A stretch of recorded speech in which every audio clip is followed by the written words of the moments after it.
trust me. I'm gonna go back to the drawing board. Obviously, you know, I didn't do enough to win, so I'm gonna make sure we do more than enough. You call a heavy-handed fighter, but Jason, if you watch this fight, you will see a guy that's very slick, who's very confident, and this is the dynamic I think all of us did not take enough account into. Tank is from the DC, Baltimore area, as is Lamont Roach. They have sparred together, they've had amateur bouts together, and when I spoke to Lamont, when there were rumors about this bout, he told me flat out, he goes, Steve. There was a lot of people in boxing that were saying that this is a really tough fight. Like, Lamont Roach is a serious fighter. I said it might not be the biggest profile fight, but it's actually quite a tough fight. And Shakur said to me, like, even the day before, I'm telling you, he's going to have big trouble tomorrow night. And I just feel like hopefully this could be the little something that gives Gervonta a little wake-up call to take him back to the mindset of maybe where he was. The tension between Tank and Roach is only intensifying as the rematch between Gervonta Davis and Lamont Roach barrels toward August 16th. In recent weeks, the talk has moved beyond hype and into something darker, more personal. At their latest face-off ahead of their rematch, Davis stormed the stage and shoved Roach in front of media, promoters, and security. With talks of Tank trying to duck the rematch and Shocker Stevenson giving his final prediction, the entire division is packed with some action. Let's catch you up. The rumors is out sometime August, September. Are you currently in training? It's out sometime August, September. Are you currently in training camp right now? I actually leave out for camp next week. Next week? Yeah. How you feeling going into the rematch, champ? Like a champ, like I'm supposed to. I've been in the gym, I've been ready. Time to ramp it up, kick it in gear, and get right to work. I'm gonna ask you a quick question about the fight. The first fight with Tank. What did you see in that fight that can help you propel into the next fight? I saw all I needed to see in that. All I needed to see in that first fight. Their first meeting ended in controversy, but what has followed is nearly as dramatic as the fight itself. Gervonta Davis kept his WBA lightweight title after a majority draw, but many observers, including analysts and fans, felt Roach had done enough to win. The focal point was Davis taking a knee in round 9. He blamed it on hair grease dripping into his eyes. Roach, however, believes that moment revealed more than physical discomfort. It showed psychological cracks. Because, you know, he worked with other coaches, so, you know. Yeah. But I do know how the fight will be different, the rematch. With a different strategy. Yeah, I can't speak on it, but yeah, it's definitely going to be different. Way different. See, you're smiling and you're excited about it, and you can tell that that's like a coaching thing. You know that a lot of the fans, they tend to The middle of the ring, and we'll see who leaves out of there. Roach has said plainly ahead of the rematch, calling Davis out not just to fight, but to stand his ground. Roach has been blunt in his messaging. He believes Davis has something to hide. When asked if Davis is afraid of him, Roach told TMZ Sports, "I won't necessarily say he's scared of me as a man, but he's scared to get embarrassed." That's his problem. The implication is that Tank's fears aren't rooted in danger. They're rooted in shame. Mr. Roach, too. How do you think this plays out the second time? You know, Davis is supposed to step up and show the level that he's on. Right. And I always say this about boxing. Boxing does itself a disservice by not promoting both sides. If you did a better job promoting Lamont Roach, people would have expected that fight to be what it ended up being. It was a good boxing match. Right. And in a lot of ways entertaining for multiple reasons. But, you know, I think if anything, we know that Lamont is on the road to Tank Davis. Now it's time for Tank. Since March, Roach has kept up the pressure publicly. He confirmed he signed the rematch contract long ago, suggesting Davis is the one dragging his feet.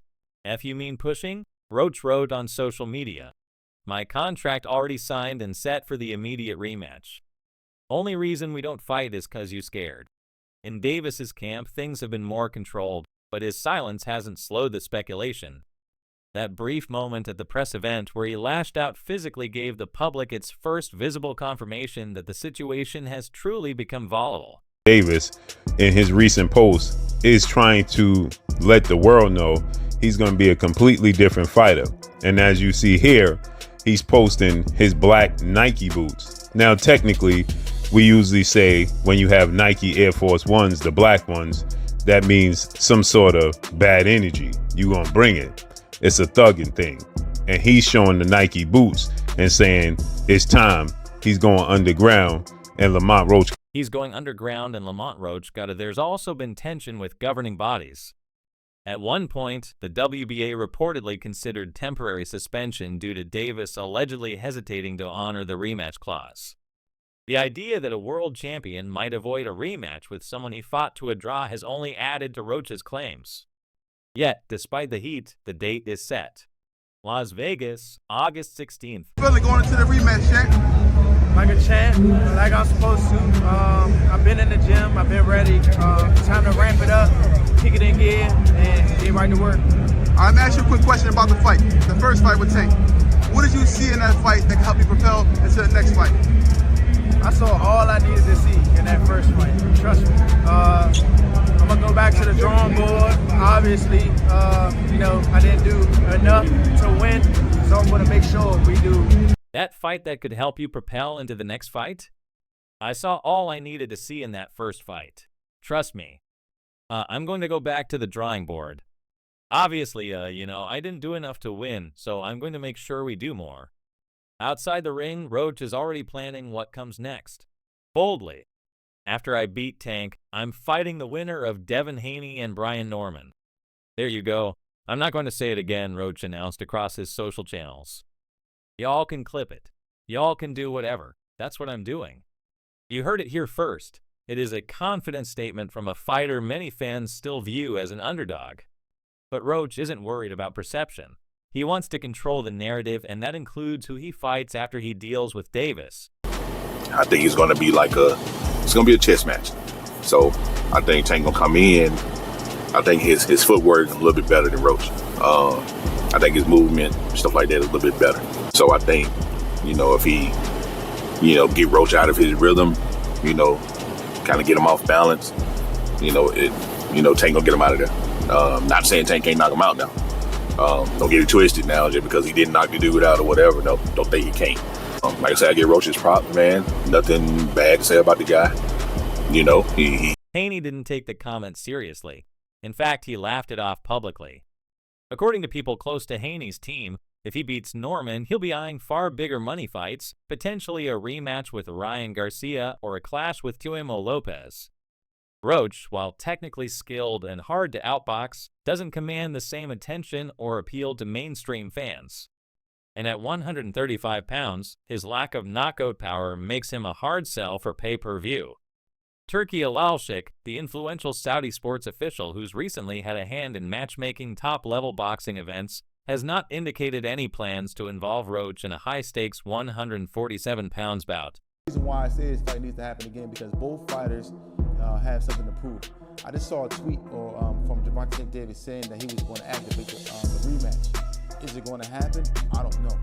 Would I like to see this fight happen? Yes, I would like to see this fight happen again because I think that the next fight is going to be a whole lot better. And I think the next fight is going to end with somebody being on the canvas, in my opinion. But I think that Lamont Roach, I want to give a shout out to Lamont Roach for putting up such a amazing performance. We've never seen anyone stand there toe-to-toe with Gervonta Davis. Analysts have also raised concerns about Roach jumping 2 weight classes at 135. He's durable, but not known for punching power. Facing someone like Norman Jr., a bigger and more physical welterweight with serious knockout ability would be a stretch. Roach might have skill, but it's hard to see him taking the same kind of shots that Norman's past opponents like Jin Sasaki absorbed before going down. It's the kind of leap that usually ends in brutal mismatches, and fans aren't buying into that storyline, at least not yet. And give me the win, and I have room. I definitely have room. I'm not gonna lie, I have room. You believe you fought the best Gervonta, or do you think he got some more gears? 100% for a fact. I think he might have some more gears, but I fought the best Gervonta that night. I don't want people to get it misconstrued or whatever the case may be. He's a hell of a fighter, hell of an IQ, great punching power. Good speed, and a really good boxing ability. A lot of people underrate that. But the chaos at the face-off has cast a different tone. Davis didn't look like a man at peace with the way things were unfolding. The push wasn't calculated. It looked reactive, emotional. That single move, brief as it was, changed the temperature of the buildup. Roach, meanwhile, didn't flinch. He didn't retaliate. His camp has stayed focused on the bigger picture. They believe Davis is cracking under pressure. His silence, his avoidance of interviews, his need to make a statement physically instead of verbally. All of it is being interpreted as psychological unraveling. How many rematches have you fought? 0. What do you have to do to create enough separation where this don't happen again? Whew, that's a good question. It's going to be based on my training camp. I have to push myself a little harder. If that didn't give me the win, and I have room. I definitely have room. I'm not going to. Pressing forward, Lamont isn't looking to relive that situation in the likely event the men rematch on August 16th, like multiple reports say they will. Despite Davis apparently not having yet signed the contract, that contract has become a cloud hanging over the entire situation. Roach insists his side is fully committed and ready. While Davis's silence and scattered responses continue to raise eyebrows, the public already suspects that Davis might not want this fight as much as his team claims. What's feeding that suspicion is how quiet he's been until he decides to speak through emotion instead of clarity. The back and forth online is doing little to ease doubts. Instead, it's making the rematch feel like something Davis is being forced into rather than something he's driving toward. Gervonta Davis and Lamont Roach, the rematch is on. Lamont Roach fought a perfect fight. Gervonta didn't look so great. In the rematch, Gervonta can do a lot more better. Roach can't. Gervonta may win this one.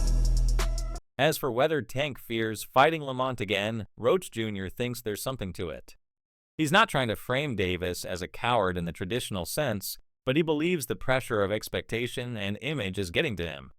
I wouldn't say he's scared of me as a man, but he's scared to get embarrassed. He's scared to get embarrassed. That's his problem. That word embarrassed has become Roach's rallying cry. It's not about fear of losing in a physical sense.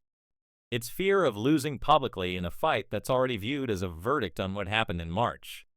If Davis loses this, it'll be harder than ever to call him the best lightweight in the world, regardless of his knockout percentage or highlight reel.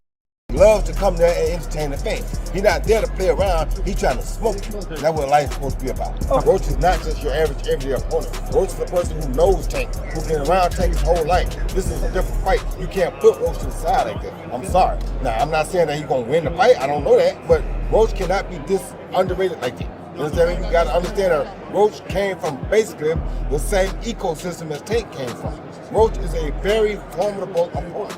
So I'm not going to talk about none of that until we get by Roach. Because what I'm telling you about the other stuff don't really... And Roach isn't just sitting still waiting for a contract signature. He's been out front talking about what happens after Davis. When asked about the Canelo Alvarez versus Terrence Bud Crawford mega fight scheduled for September 13th in Las Vegas, he didn't pivot away. He leaned in, he gave his take on that bout, and still managed to circle it back to his own goals.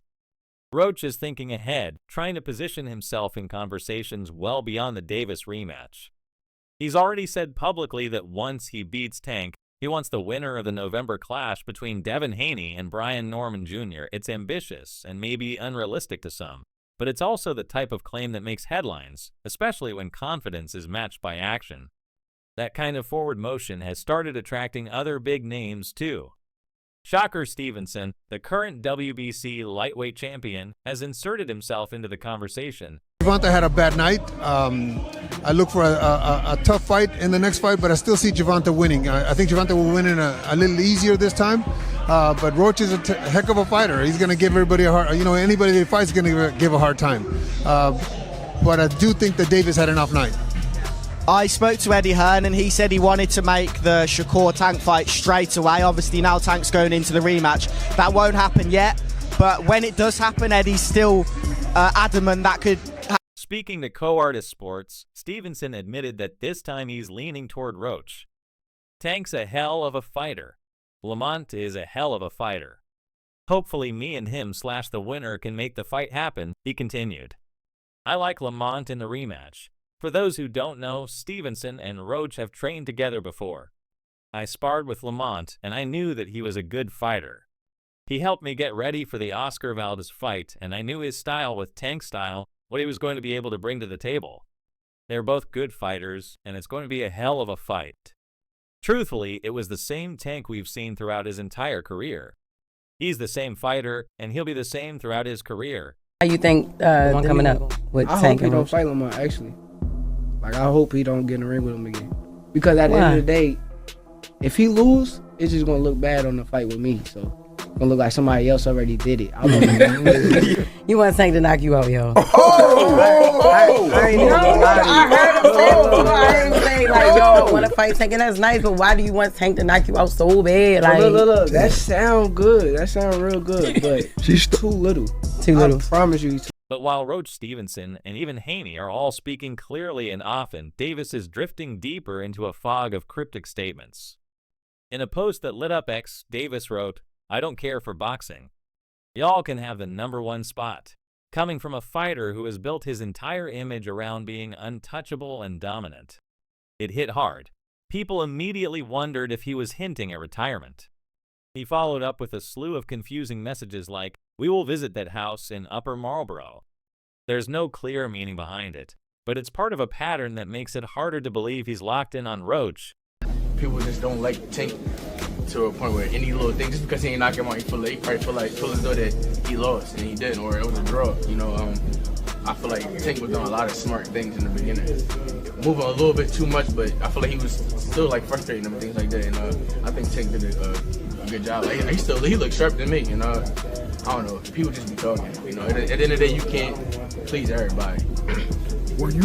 One fan challenged him, saying boxing didn't need him anymore. Davis responded, "LOL. Boxing not entertaining enough without me, D." That kind of reply says a lot. On one hand, it's arrogant, and Davis has never been shy about his belief in his star power. But on the other hand, it suggests he views himself as bigger than the sport, even bigger than the fights he hasn't yet agreed to. And that attitude is rubbing a lot of people the wrong way. It doesn't help that Davis has only gone the distance 3 times in a 31-fight career. That number speaks to his finishing ability, yes, but it also means we don't get to see how he responds to prolonged resistance very often. When fights don't end quickly, when opponents push him deep into rounds, the outcomes get shakier. The draw with Roach is the freshest example, and it's the one fight he seems the least eager to revisit,